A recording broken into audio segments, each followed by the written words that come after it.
I'm here at my favorite local coffee shop to do a little follow-up video on a recent false friends video I did on the word sincere in 1 Peter 2:2, the verse that speaks about the sincere milk of the word. That video occasioned a response from leading King James onlyist Kent Brandenburg. He gave in a little, which I appreciate. I'll show you this, but he's mostly doubled down, insisting that sincere is the most accurate translation, that there is in fact no accurate translation of the relevant Greek word into modern English. A commenter on Kent's blog mentioned that he came to the same conclusion or similar one on the word chambering in Romans 13:13. Kent agreed, positing another place where it is, alas, impossible to translate the Greek accurately into contemporary English. I'll show you this too. I want to carry this discussion on a little, not because I want to persuade Kent, though I'd be happy to, but because I think that diving into these details, viewing an error, will help you see the truth more clearly. I think Kent actually sees a neato truth, but comes to an unfortunate conclusion because of it. First, however, let me make a grateful comment about Kent. This is what he said in a comment after my first video came out. This also does not mean that I don't acknowledge antiquated words, what Mark Ward calls false friends. I have not used his exact language, but I have acknowledged his point. In all honesty, I don't remember Kent ever acknowledging my point in the course of multiple years over which he's written about me and my work. It's very possible that I've simply forgotten, or maybe I've missed a post of his where he's acknowledged my point. I'd love for this to be shared with me. Or perhaps he's made this acknowledgement verbally in a sermon. In any case, I'm glad he's acknowledging it now, and I do not take this lightly. Now, though, I want to dig into sincere and chambering. Kent thinks that these two King James words cannot be improved upon with contemporary English words. I think he's a little bit right, but mostly wrong, and that this is important enough to make a video about. First, let's talk about sincere with a little more detail. In my first video on this false friend, I self-consciously chose to do what I almost always self-consciously choose to do. I left out any explicit mention of the relevant Greek word, the one translated sincere in the King James of 1 Peter 2:2, in that phrase about desiring the sincere milk of the word. I need now, however, to go ahead and pronounce the Greek word for you, and you're going to see why. I'll also put a transliteration on the screen. It's adolos. I'm going to teach you a little Greek, but it's going to be easy because there's a precise parallel and a direct error in English. Adolos is made of a and dolos. That a at the beginning is called an alpha privative. When you think privative, think of deprived, privation, referring to things people lack. A privative is a prefix that communicates the absence or lack of something. You'll get this for sure in 1 second because we have alpha privatives in English. Take typical, stick an A on the beginning of it, and you get something that is atypical, not typical. Take something that's symmetrical, put an A on it, you get asymmetrical, not symmetrical, the absence or lack of symmetry. That's what alpha privatives do. And there's one on the front of dolos in 1 Peter 2:2. Dolos is the absence or lack of dolos. So what does dolos mean? Well, it just so happens that that very Greek word is used in the previous verse, 1 Peter 2:1. Can you guess where? I'll read it in English. So put away all malice and all deceit and hypocrisy and envy and all slander. It's that word deceit. The word translated sincere in the King James and pure in most modern versions is built from two parts that mean lack or absence of deceit. But wait, I could just as easily say that butterfly is made from two parts that mean flying butter, or that the word light bulb means a tulip bulb that produces light-colored flowers, a light bulb. In most circumstances in language, it's a major no-no to assume that the etymology of a word determines its meaning. But it can. An airport really is a port for airborne vehicles. A floodlight really is a light that floods a particular area. So does adolos mean lack of deceit or something else? Yes, like many words in many languages, the word adolos in the New Testament era, in Greek, had two significant senses between which there is a clear relationship but also a definite difference. Adolos could mean guileless, honest, without deceit. My resources tell me that it tended to mean this in the centuries before the New Testament. People could speak of an adolos spirit, and they meant a not deceitful spirit, a guileless one. But there was another sense for this word too, and it was pure or unadulterated. You could speak of adolos grain or adolos perfume. These weren't exceptionally honest or undeceitful grains or perfumes. They were pure, unadulterated with other substances. You can see how these two big senses relate, but also how they're distinct. And context will almost always tell you what's intended. If you're talking about a person, then it's probably the not deceitful sense. If you're talking about an inanimate substance, you're probably talking about the pure or unadulterated sense. And the cool thing is that the Latin word sinceros and the Elizabethan English word sincere have the same two sentences, according to the Oxford Latin and English dictionaries. I discussed this in the previous video, but because I usually don't want to get into the Greek, I didn't get this specific. I think this is what Kent is getting after when he says that there's no modern equivalent to adolos. You know, there's nothing like sincere, a word that can carry the double meaning that we've been talking about. I think he's right about this. I think sincere was an excellent translation choice in 1611. It could speak both of people and of substances. I have some responses to Kent, of course, and the main one is the one I gave in the last video. Sincere cannot be used to speak of substances now. You can't say, if a man would know the true and sear vermilion indeed, it ought to have the rich and fresh color of scarlet. Or, milk is not mingled with the blood, and passeth out by urine pure and sincere, that's from 1615, and expect to be understood the way you could back in the time of the King James translators. So if you're going to translate adolos into contemporary English, you have to choose which of the two possible meanings, double meanings, you're going to reflect. Presumably this is true in many other languages, most that don't happen to have a single word that, carries both of those meanings, that like adolos did in first century Greek. Now, before I give a few more responses to Kent's thoughts on the word sincere, let's move on to a similar example he discussed briefly with a commenter on his blog, chambering. Here's what commenter Matt Dvoracek said. I made a similar point in a sermon recently concerning the word chambering in Romans 13:13. From my studies, it didn't appear that there was a good modern equivalent, perhaps cohabitation, but even that many people don't probably know what it means anymore. I'm curious, Matt Dvoracek says to Kent, if you would say the same thing about that word. In other words, would Kent say the same thing about chambering that he's been saying about sincere? It's just really impossible to get it into contemporary English. He didn't get into detail. He just wrote, I agree, Matt. And by the way, if you're wondering why I'm not having this conversation on Kent's blog, I do not believe I'm obligated to do so. Kent, who is my brother in Christ, has stated his ideas publicly. I'm not obligated to hash them out privately first. Don Carson has a great Themelios article on this. I'll try to link to it in the show notes. And I don't find direct dialogue with Kent to be profitable, despite what the King James translators say about the wisdom of parles, meeting face to face in order to compose our differences. So here's another word, chambering, in Romans 13:13, where Kent Brandenburg and other King James onlyists believe the King James cannot be improved upon, even if today's readers are left in the dark by this word. So let's look into this word. Here's what Paul tells the Romans. Let us walk honestly as in the day, not in rioting and drunkenness, not in chambering and wantonness, not in strife and envying. I, frankly, have never heard anyone use the word chambering except to refer to putting a bullet into a firearm. But that meaning so clearly doesn't fit here that I really doubt that anyone has ever misunderstood the King James in this way, though I'd absolutely love to hear it if you've ever heard someone make this mistake. This has not been a false friend, because people are not misunderstanding, they're just not understanding at all. It's a dead word, and it happens to be one of my stock examples of dead words, so it's apropos for Matt and Kent to bring it up. What indeed does it mean? In the King James, you'll find inner chambers and upper chambers and little chambers and holy chambers. You'll find guard chambers, side chambers, north chambers, and south chambers. But there's no place in the King James outside of Romans 13:13 where chamber is used as a verbal, as an action word, chambering. It's always a place or a thing, a chamber. So cross-referencing won't help. If you don't know this word, you're just going to have to look it up. So let's do that. The New Oxford American Dictionary gives only the chambering around in a gun sense, and that makes no sense in Romans 13.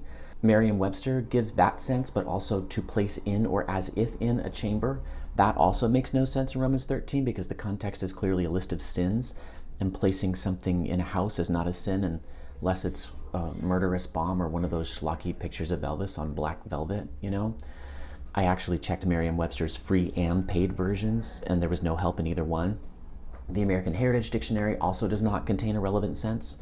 Webster's 1828 does give something very close to the right sense, wanton, lewd, immodest behavior, and he cites Romans 13:13. But even this isn't quite right, and if you don't believe me, I will give you this proof. Let me turn now to the Greek. I will once again pronounce a Greek word. You are either very lucky or very lucky.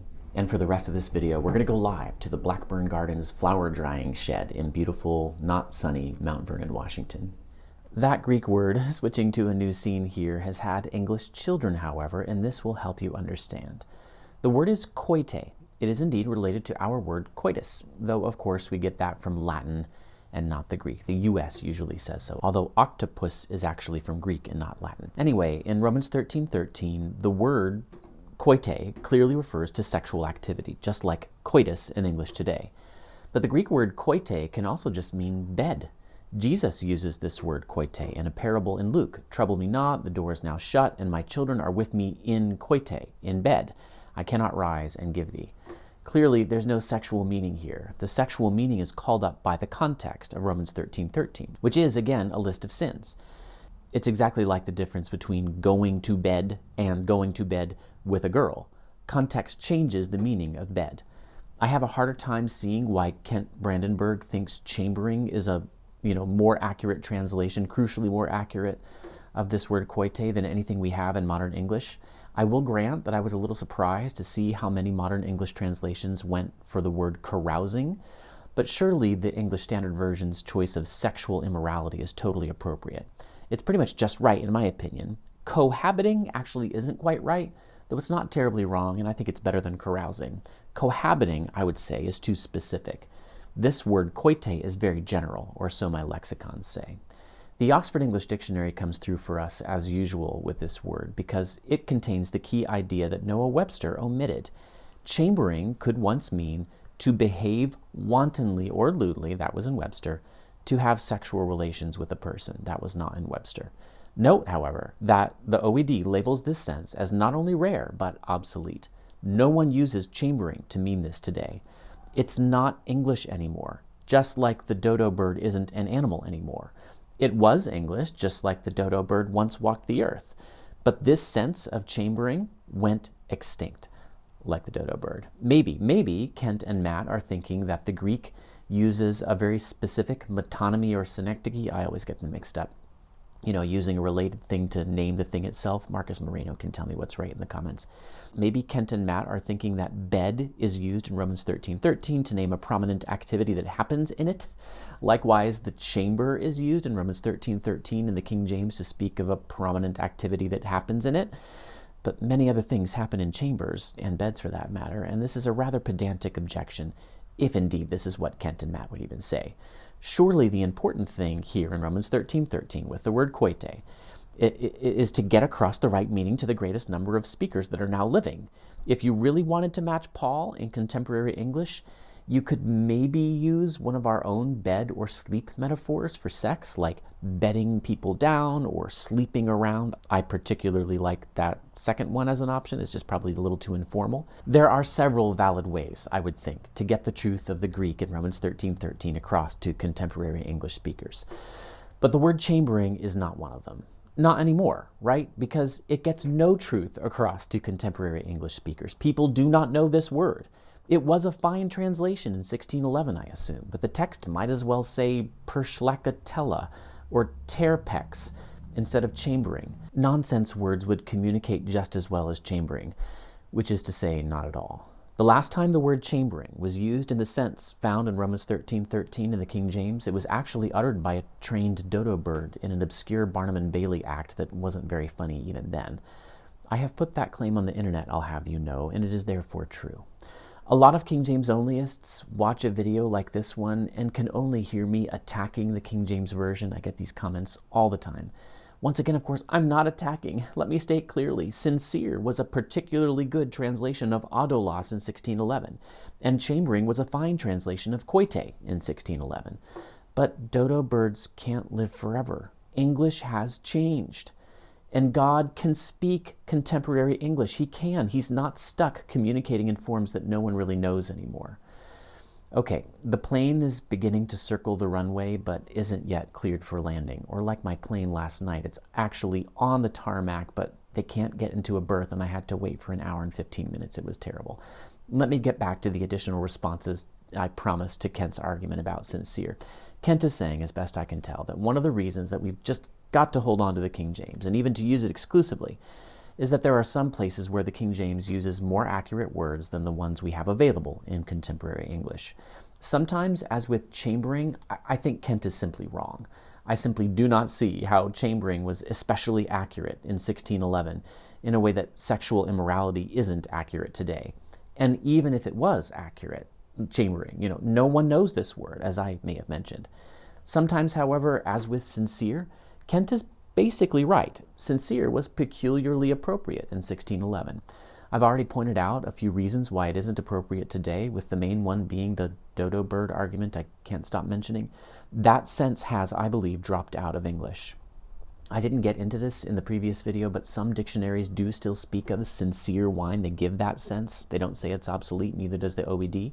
Nevertheless, I stand by what I said in that first video. I checked hundreds of uses of the word sincere in the now corpus that I talk about in some other videos. When I disagree with dictionaries, this is what I do. And not one of those hundreds of uses spoke of a substance. I read about sincere heart, sincere love, sincere thanks, sincere gratitude, sincere commitment, sincere effort, sincere desire, sincere condolence, sincere concern. I read about sincere hope, hard work, prayer, conscience, dialogue, apologies, remorse, regret, belief, even sincere lyrical sentiments.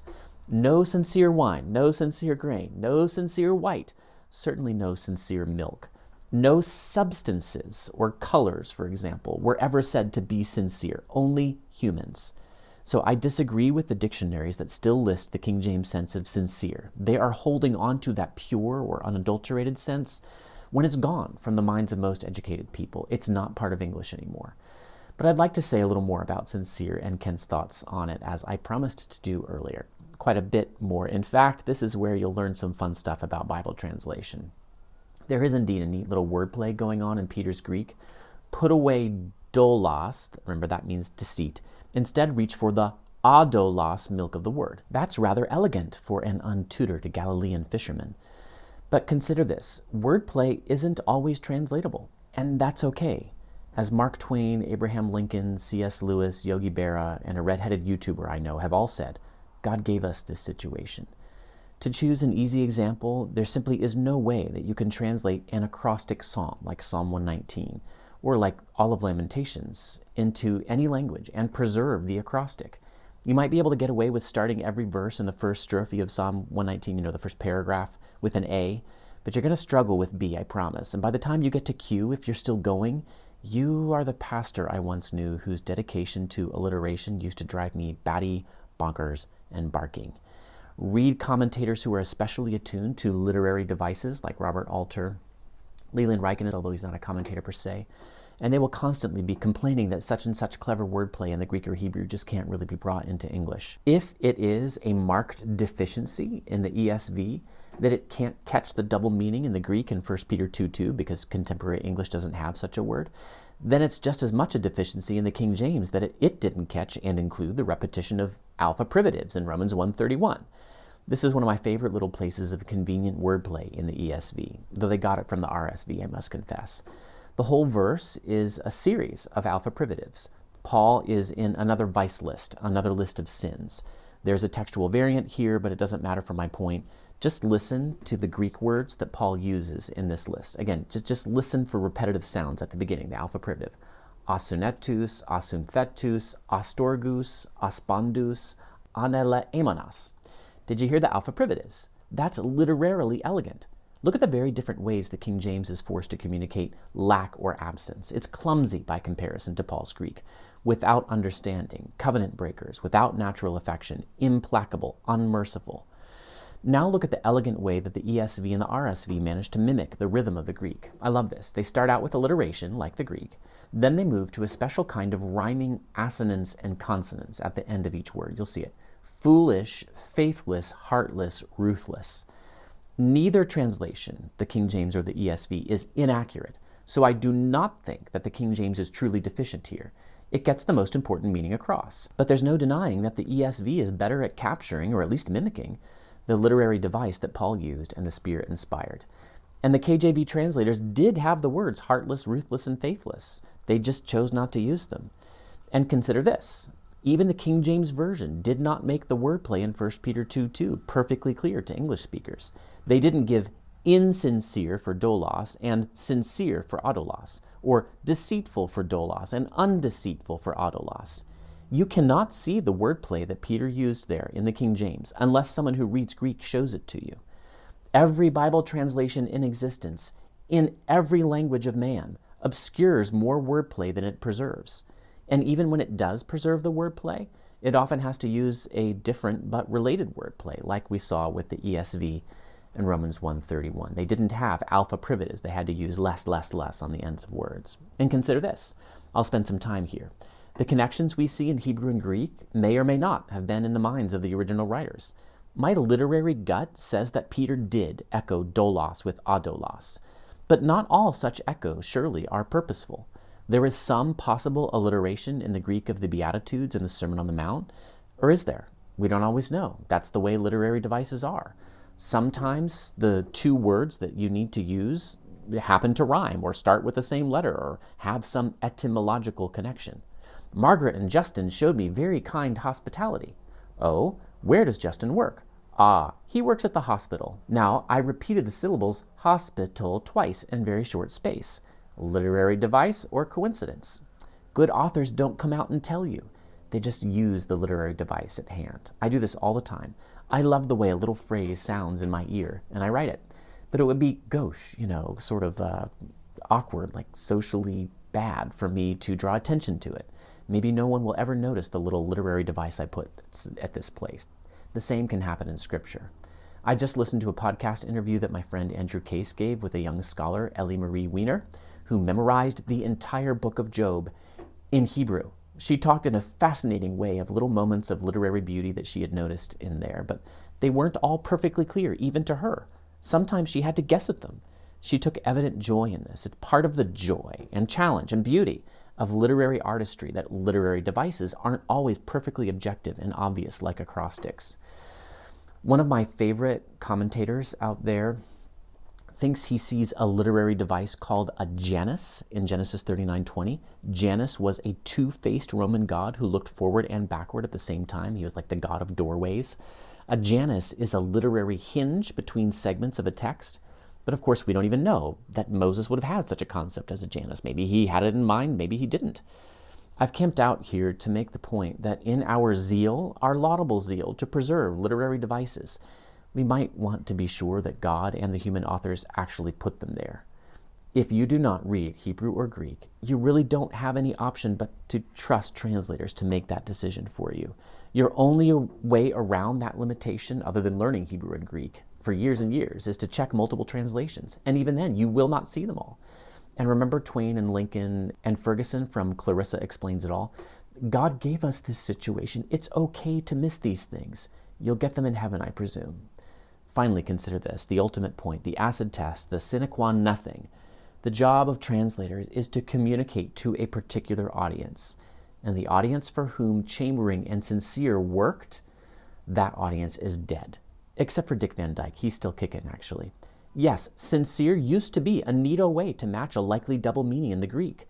But surely, if we had access to the entire history of English, even to English words that no one has spoken in 1,000 years, like the deplorable word of C.S. Lewis's charn, we could find more neato matches like this, like Sincere and adolos.